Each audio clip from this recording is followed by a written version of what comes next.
A hotly contested issue in Johnstown at a standstill again. Johnstown City Council deciding tonight to not take any action on a rezoning request by one of its own.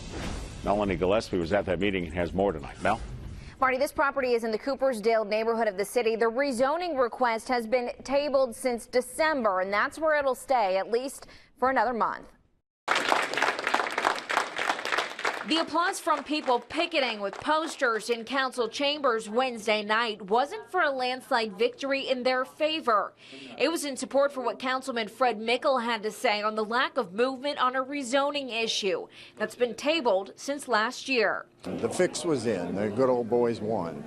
The debated property is on Cooper Avenue in Johnstown's Coopersdale neighborhood. It used to be city-owned tennis courts, but changed ownership when Councilman William Gentile bought it.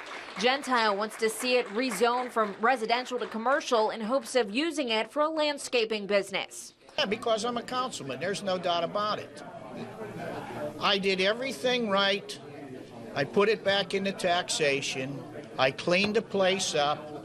And it's not a 24/7 day operation. But some neighbors living in Coopersdale aren't as supportive for Gentile's propositions, saying it would hurt the housing market, increase pollution and truck traffic. It almost seems like the voice of the people is not being heard, and we get a game of kick the can, if you would. And they're calling Wednesday night's decision to table the rezoning request a small victory, at least for now. This is not going to end if it resurfaces, and we will keep an eye on it and proceed forward if it comes back to surface.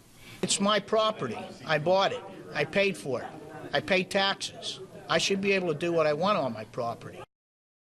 Now, in order for this to be voted on, there would have to be a second motion to get it off the table. Until that happens, it stays as a residential zone property. Reporting live, Melanie Gillespie, 6 News.